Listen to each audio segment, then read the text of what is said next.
it's been some time since I made that recording, so we have some more updated news. But I will start with just some screenshots here of Samson and Martin. I just forgot his name for a second. I just came back from the gym, so I'm a little stupid brained. But yeah, you can see how crazy they are. Like vanilla and chocolate, totally different, but so similar. It's weird that Martin has very bubbly attributes. A lot of the black guys I've seen have very bubbly, but all pros definitely are so bubbly. If you look over even at Derek Lunsford, who's going to be the biggest competition at the Pittsburgh Pro, I mean, look at the quads on that, like the veins on top of veins in his arm. Like, how is he going to inject SEO? Just kidding. How's he going to inject any steroids though without popping a vein by accident, infiltrating it? Anyways, Derek is going to be the biggest. His back is his best shot. And so obviously he's showing his weakest parts, which is a crazy thing, except for his abs. His abs are definitely the weakest. Speaking of weak abs, we have James Hollingshead. So sad to see his strong, like he's got an awesome side tricep, one of the best, but his abs take away so much from it. His front double bicep exposes him even more so.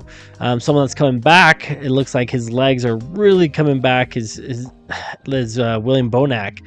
If you look at his front, his last spread, his legs look so much better than they were just last year and 2 years ago too. Like they were so, it looks like age has finally caught up to him because he's like 45, 46. And we're like, oh man, we're going to lose a good one. And then his side view pose was always really good, but his front was weak, but not anymore. And then look at his ass. If you look at his, look, he's got the biggest butt on earth. Like if you look at his back double bicep, like that is a lot of real estate taken there by his butt. And so, like, it's just wild to me. And same with the side view. Like that's a lot of glute and then some tiny hammy. Like it's crazy. But it kind of reminds me of Ronnie Coleman. Anyways, we have here good Vito, some shots from his competition, which he won pretty closely, but pretty good. You can see why he wins. That front double bicep is just awesome, amazing. That X frame is crazy. If you look at his most muscular, that's one of his craziest too.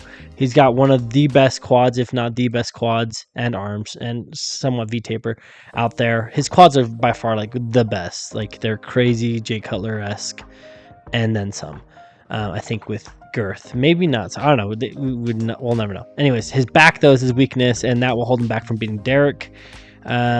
He'll get exposed to from guys who are a little bit bigger. I think Nick Walker, his abdomen might be his weakness per usual, but Nick Walker is just bigger overall. Even though Good Vito is huge, Nick Walker just is overpowering. Typically, we're gonna find out. Maybe not anymore. Crizzo is another big guy that is typically overpowering. His weakness is his glutes. You can see how small they are. Remember William Bonac's butt? Yeah, totally different glutes there. He doesn't do enough glutes. I'm like him in the sense of I do no glutes. And I'm trying to, but his back is also kind of weak. So his conditioning usually is the weak spot, but it looks like that's coming in. Speaking of weak conditioning, Sergio, everyone wants him to win. Like, it would suck. He's trying to make his daddy proud. Like, think about it. His dad, Sergio Oliva Jr., Mr. Olympia, like, we all root for him, but his conditioning is never in. If you look at his most muscular, it looks like it's good. If you look at his front double bicep, it looks really good.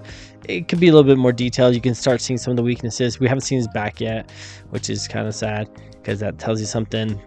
But his abdominals and thighs pose, you can see where he's just not shredded enough yet. He's just not. He's getting there. His front relax looks pretty good. He's flattened out, but obviously he's supposed to. And then you have Andrew Jacked, who's going to compete against him. Now everyone, talk about big butt. Like if you're lean, like that butt, your butt's going to look like that shape. It's weird. But Andrew Jack's front is like one of the best out there. His quads need a little bit more detail. Like Sergio Oliva has more quad detail than him, but Andrew's just bigger. His weakness, though, Andrew's weakness is what you're looking at there in the shirt, that enormous silverback.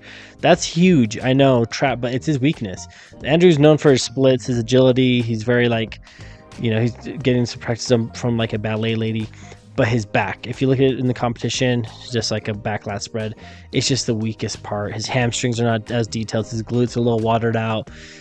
His back, it's just not as detailed. If you looked at William Bonac once again, I know I'm doing, but Bonac's got one of the best backs out there. Like, it's just such a difference of detail. Different poses, I know, but you kind of get the idea. It's just totally different. Someone that's coming back that I'm really excited for is Terrence Ruffin. He's way bigger than the last show, like a year or so ago. He took a year off, and he gained around 8 to 10 pounds stage weight.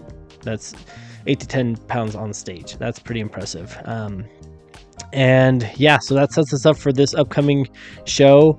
As far as who do I think will win, I think Andrew Jack will beat Sergio Oliva, and then Saas, taking the Saas, he's gonna probably place third. And then you have the next show. I think Derek is the one to lose the show. I think Derek will win it. Nick and Martin are toss-up. That's so close. I think Nick might edge out Martin unless they like the shape more, and then Martin will win. Those two are so close. Like, they're both freaks. William, I think, would be right there. If one of them slips up, William's taking it. Yeah, that's going to be a really good show. Good Vito will probably be next, and then Crizzo.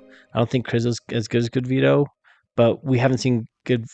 We've seen Good Vito's back, his quote unquote weakness, and we haven't seen Crizzo's. So that worries me for Crizzo. So I put Crizzo lower than Good Vito. I think Good Vito is going to start competing with those top 7 Olympians, top 8 maybe. He's that good. He's good enough. He's got the potential for sure. And now looks like he's getting stride. He needs to pose better. He definitely doesn't pose to his strengths. It looks like he can't fully, I don't know, there's something like impingement with the shoulder blades or something, but he can't fully open, even though he's very wide when his back poses. But yeah, he's really good. I'm excited for these shows. I just wanted to give a quick update and my predictions. It's crazy to think, like, we're talking about these bodybuilders kind of critiquing their weaknesses, when if you saw them in the gym, they're freaks. Every single one of these guys are like amazing, god tier, Herculean, Greek statuesque, and we're like, they could do better. Look at their abs, like James. I was picking on James' abs, but look at the rest of his body. Like, it's insane. Anyways, but that's the sport. It's very subjective, and it's kind of weird to see everyone's genetics, where some people have blocky abs like Nick Walker, other people have washed out abs like James Hollinshead, even though he still has abs. Like, it's just crazy. Everyone's got their own little, or you got the big butt, William Bonac versus the no butt, Crizzo. I don't know. It's wild to see the genetics, and that's why it's cool to see the top tier god genetics against each other at the Olympia or Arnold. So anyways, that's my update. I hope you guys enjoy. There'll always be more. I know it's coming out slowly, but they'll always come out, promise.